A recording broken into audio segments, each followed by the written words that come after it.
قرآن شفا، زمزم شفا، کلونجی شفا، زیتون شفا، لا الہ الا اللہ وحدہ لا شریک لہ لہ الملک ولہ الحمد وہو علی کل شیء قدیر شفا، اعوذ بکلمۃ اللہ التامات من شر ما خلق شفا، بسم اللہ الذی لا یضر مع اسمہ، یہ سارے وظائف شفا، سورت فاتحہ شفا، سانپ ڈس جائے سورت فاتحہ پڑھ پڑھ کے بھونکی جائے شفا۔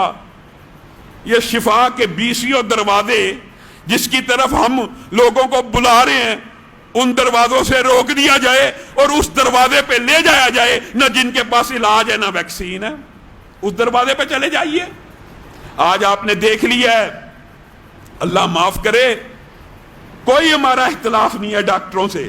میں نے تو گزشتہ خطبے میں ڈاکٹر عامر کی تعریف کی، ڈاکٹر مبشر سلیم کی تعریف کی کہ اگر ایسے ڈاکٹر بھی لائف سیونگ آپریشنز کیا، لائف سیونگ 1000 سے زیادہ، بتائیے اگر وہ بھی دیگر ڈاکٹروں کی طرح خوف کا شکار ہوتا کہ ہر مریض کو جو بھی ایکسیڈنٹ سے آیا ہے پہلے کرونا ٹیسٹ کراؤ پھر علاج کروں گا۔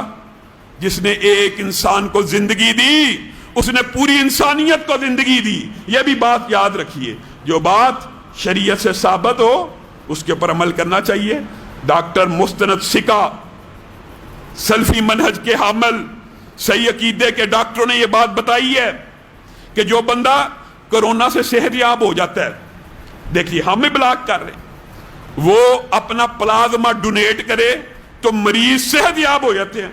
آئیے کوئی کرونا کا مریض جو شفا یاب ہو چکا ہے پلازما ڈونیٹ کرے فی سبیل اللہ، لوگ اس سے شفا پکڑیں، وہ قرآن پاک کی اس آیت کا مصداق ہو جائے گا، جس نے ایک انسان کو زندگی دی اس نے پوری انسانیت کو زندہ کیا۔ اور رسول اللہ کی سینکڑوں حدیثیں ہیں اس بندے کی قدر و منزلت کے بارے میں۔ لیکن یہ مسئلہ بھی سمجھ لیجئے، بات آئی ہے ضمنی طور پہ تو یہ بھی سمجھ لیجئے، انسانی اعضاء ان کی تجارت کرنا، پھر ہم کہیں گے انسانی اعضاء کی تجارت میں کون سا مافیا شریک ہے؟ کیا یہ نام نہاد جو مسیحا ہیں ان کے بغیر گردوں کی تجارت ہو سکتی ہے؟ نہیں ہو سکتی۔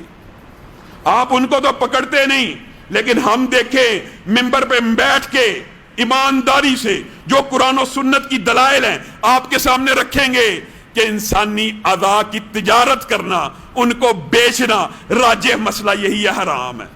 کیسے دیا جائے گا؟ عطیہ کیا جائے گا، فری دیا جائے گا، فی سبیل اللہ دیا جائے گا۔ پلازما دینا ہے فی سبیل اللہ دینا ہے، کسی نے بھائی کے اوپر رحم کر کے گردہ دینا ہے فی سبیل اللہ دینا ہے، خون دینا ہے فی سبیل اللہ دینا ہے۔ انسانی اعضاء کی تجارت اسلام میں حرام ہے۔ نمبر 1 بات یہ مسئلہ بھی یاد کر لے، حرام ہے کلیتاً۔ جس نے پلازما بیچا اس کے عوض 2 لاکھ لیا، 3 لاکھ لیا، اس نے حرام کما لیا، اس نے حرام کما لیا۔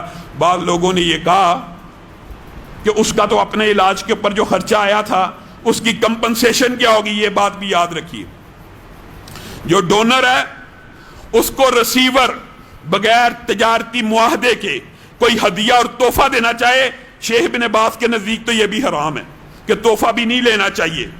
لیکن بعض علماء نے اس بات کی گنجائش نکالی ہے کہ تجارت کے ذریعے نہیں، یعنی بارگیننگ ہو رہی ہے، میں اتنے کا بیچوں گا گردہ، میں اتنے کا خون کی بوتل، میں اتنے کی پلازما، یہ تو حرام ہو گیا۔ لیکن جب کوئی کسی کو عطا کر دے جو ریسیور ہے وہ اس کی تالیف قلبی کے لیے اگر اس کو کوئی ہدیہ، گفٹ، تحفہ دیتا ہے تو یہ جائز ہے۔ یہ بعض علماء نے جواز کا، اس کا مطلب تجارت نہیں ہے، یہ بات سمجھ لیجئے۔ دیجئے پلازما، جو بات شریعت کے مطابق ہوگی ہمیں اس کے ماننے میں کوئی اعتراض نہیں۔